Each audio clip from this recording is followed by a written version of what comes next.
Comprar activos contra comprar acciones. ¿Cuál es la diferencia? Bienvenidos a un nuevo episodio de Comprando América. Mi nombre es Diego y hoy vamos a desentrañar uno de los temas más importantes pero menos entendidos en materia de adquisiciones de negocios en Estados Unidos. La diferencia entre una compra de activos y una compra de acciones. En nuestro último Deal Day, un inversionista me preguntó: Diego, si el vendedor tiene $250,000 en efectivo en su balance, ¿eso se transfiere? Es decir, ¿se queda para mí o se lo lleva el vendedor? Y si tiene préstamos comerciales con proveedores que están pendientes, ¿qué pasa con estos préstamos o cuentas por pagar hacia proveedores a la hora de que yo adquiero el negocio? Todas estas preguntas se reducen a entender las diferencias entre una venta de activos y una venta de acciones. Porque cuando entendamos esto, vamos a saber exactamente qué pasa con el efectivo y qué pasa con la deuda del negocio cuando lo adquieres después del cierre. Y sobre todo también tenemos que entender cuáles serán las implicaciones fiscales y legales de esta transferencia de activos o de acciones. Entonces, para empezar a diferenciar estos dos términos, estas dos acciones, primero hablemos de qué hace diferente una venta de activos de una venta de acciones. Una venta de activos es cuando el vendedor vende los activos tangibles e intangibles de una empresa al comprador.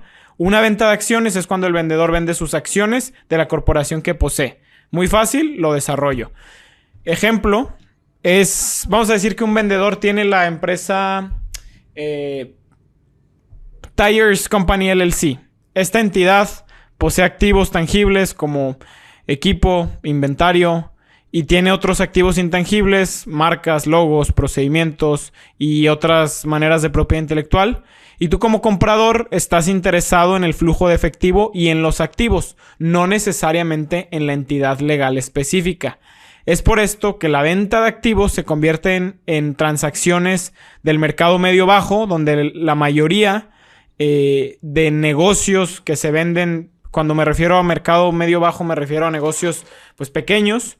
La mayoría de estos negocios son más venta de activos que venta de acciones, porque tú como comprador, y esta es de las recomendaciones que hacemos en Comprando América, tú como comprador formarías tu propia entidad legal, vas a transferirle los activos a esta entidad legal y el flujo de efectivo de la entidad vendedora se va a transferir a tu nueva entidad, dejando la original prácticamente vacía. Es decir, el cascarón que se usaba para la otra empresa básicamente se abandona por una serie de razones y recomendaciones de mitigar riesgos y abandonar cualquier tema que pudiera arrastrar legalmente la otra empresa. Claro que todo esto se arroja en el due diligence y es parte de la recomendación que hacemos, pero incluso el tema de los empleados se vuelve muy interesante porque los empleados casi siempre son terminados, son despedidos de la entidad antigua y son recontratados por la nueva poco después de la transición. Hay un espacio ahí en blanco que se llena, que se llega a acuerdos de manera privada, va a depender del tipo de empleado y el tiempo que tiene. No es que se les deje de pagar y esto tampoco se hace como una especie de evasión, simplemente se busca generar incluso con los empleados un historial nuevo y es importante mencionarlo. Cuando hablamos de una venta de acciones, pues en la venta de acciones el comprador va a comprar el 100% de las acciones. En este ejemplo, ya no se transfieren los activos, sino que tú adquieres esa LLC, que en este ejemplo que estábamos dando es Tires Company LLC. Y básicamente tomas propiedad de toda la empresa, incluyendo sus pasivos e incluyendo los riesgos históricos adheridos a esta empresa. Este tipo de transacciones son mucho más comunes en operaciones grandes, o cuando contratos y licencias específicas no son transferibles. Hablamos de contratos de distribución importante, hablamos de licenciamientos importantes y que se vuelven esenciales, básicamente medulares para el negocio. En este tipo de casos sí, pues no existe tal cosa como transferir simplemente toda una nueva entidad, sino que te tienes que hacer de todas las implicaciones de la entidad ya existente. Ahora, no es solo diferenciar la compra de activos contra la compra de acciones, sino que quiero también profundizar en por qué las ventas de activos son preferibles para los compradores, sobre todo para los compradores del tamaño del que nosotros hablamos. Normalmente vamos a recomendar esto porque, número uno, vas a ser una empresa nueva que va a estar libre de efectivo y libre de deuda. Y cuando digo libre de efectivo, quiero decirte que cualquier efectivo en la entidad original permanece con el dueño, es decir, en el ejemplo que tocábamos muy al principio, esos $250,000 que había en la cuenta se los lleva el vendedor.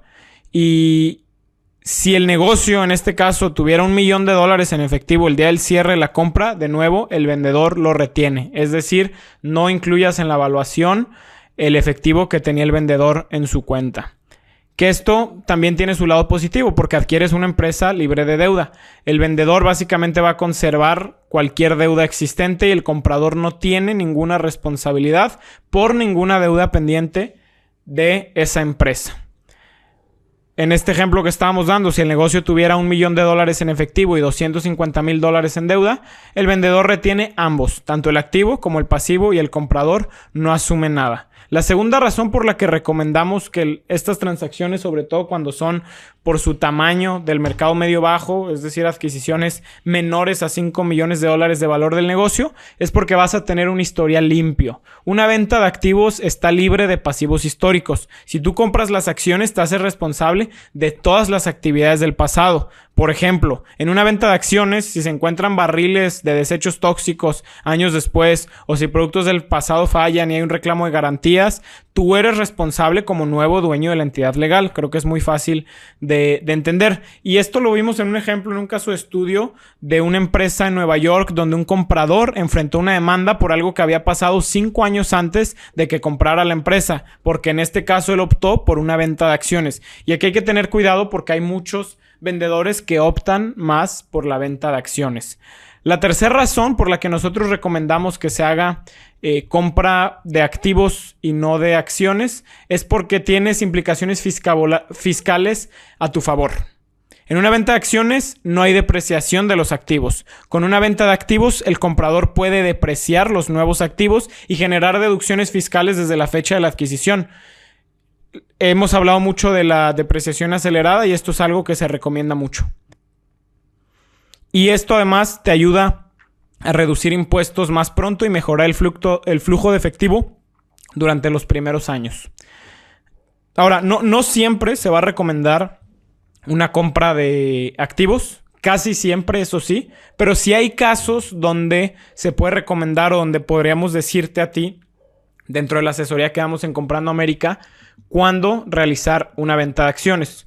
El primer ejemplo que se me viene a la mente es cuando hay contratos no transferibles. Cuando un negocio tiene contratos o licencias que no pueden transferirse a una nueva entidad, pues vas a tener que optar por la compra de las acciones y no de los activos.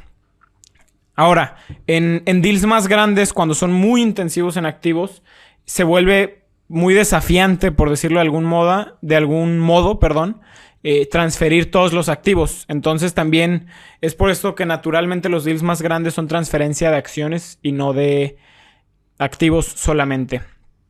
Y también hay una cuestión de táctica de negociación. Como las ventas de acciones son preferibles para vendedores por los beneficios fiscales que estos obtienen, los compradores pueden negociar un precio más bajo si aceptan usar esta estructura. Entonces hay que entender también estas diferencias porque se puede volver potencialmente en una herramienta de negociación para ti. Quisiera también mencionar algunas consideraciones adicionales para inversionistas latinoamericanos, que es el mercado al que le hablamos, es el mercado objetivo que tenemos en Comprando América. Y quiero decirte que como inversionistas latinoamericanos comprando en Estados Unidos, la estructura puede afectar no solo impuestos estadounidenses, sino también obligaciones fiscales en el país de origen. Por esto es un tema que se tiene que revisar muy bien. Por ejemplo, la visa de inversionista E2 también puede verse afectada. Las autoridades de inmigración van a preferir ver inversiones claras y directas, haciendo que las ventas de activos sean más fáciles de documentar y de explicar a la hora de hacer un trámite 2. Dicho de otra manera más simple, si tú quieres que la compra del negocio además te califique a una visa inversionista, lo preferible para documentar tu caso en migración va a ser que hagamos la compra por medio de la compra de activos. Para cerrar, quiero decirte que las ventas de activos son comunes, son muy comunes, no es algo raro en las transacciones del mercado medio y bajo, por su naturaleza libre de efectivo, libre de deuda, libre de riesgo. A manera de conclusión, es el principal atractivo de por qué siempre nos vamos a inclinar primero a una compra de activos.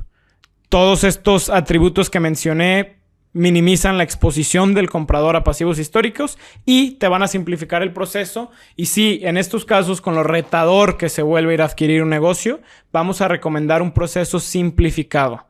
Las ventas de acciones son ocasionalmente necesarias cuando hay contratos no transferibles, como lo mencionamos, cuando hay inversiones minoritarias, cuando son transacciones muy grandes o cuando estamos hablando de relaciones entre empresas internacionales.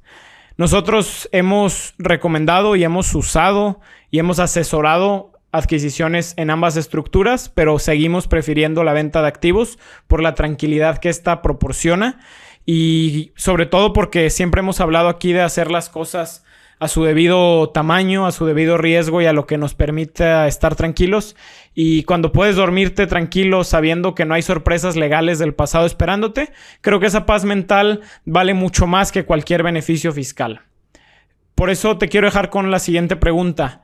¿Tú has considerado, si es que estás considerando comprar un negocio en Estados Unidos, has considerado cuál estructura sería mejor para tu próxima adquisición?